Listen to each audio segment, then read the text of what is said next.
आज करूयात कांद्याच्या पालीपासून पारंपरिक पद्धतीची रसामुठ्ठे भाजी। उन्हाळ्यामध्ये कांद्याची लागवड केली जातो, त्यावेळेस हा पाला काढलेला जाते।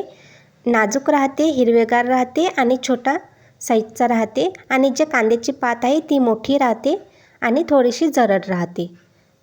कांद्याची पाल साफ करून घेतली आहे, स्वच्छ धुवून घेतली।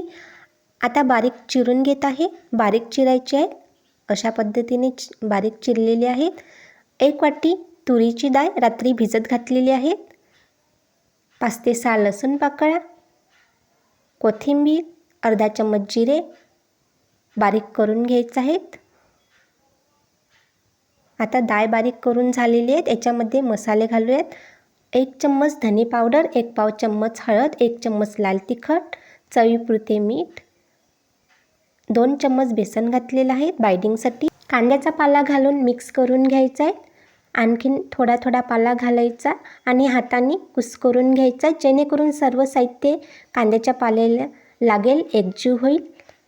2 चम्मच तेल घालायचं आहे सॉफ्ट होण्यासाठी। आतून छान मिक्स करून घ्यायचं आहे। हाताने हाताच्या आकाराचे मुठ्ठे तयार करून घ्यायचे। 10 मिनिटे पाणी गरम करायला ठेवलेलं आहे आधीच।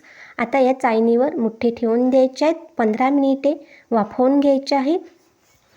ग्रेव्हीसाठी 2 चम्मच तीळ, शेंगदाणे 2 चम्मच, 5 ते 6 खोबऱ्याचे तुकडे भाजून घेतलेले आहेत, 2 लाल मिर्च भाजून घेतलेले आहेत, अर्धा इंच दालचिनीचा तुकडा भाजून घेतलेला आहे। आता याच तव्यामध्ये कांदा टमाटर गोल्डन ब्राऊन होतपर्यंत भाजून घेतलेला आहे।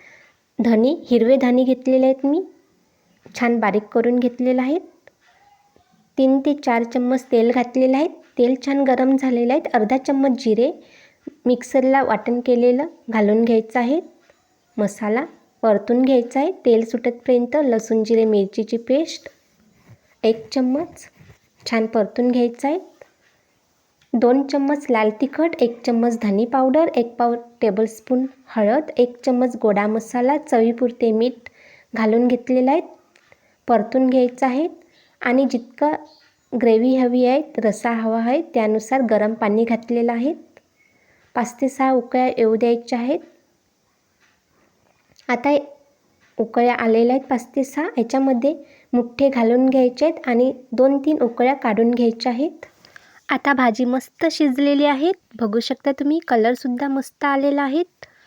ही भाजी भाकरीसोबत, भातासोबत, पोळीसोबत खाऊ शकता। भाकरीसोबत खाल्ली तर आणखीनच खूप छान लागते, टेस्टी लागते। व्हिडिओ आवडला असेल तर लाईक करा, शेअर करा आणि कमेंट्स करा। नवीन असेल तर चॅनलला सबस्क्राईब करा।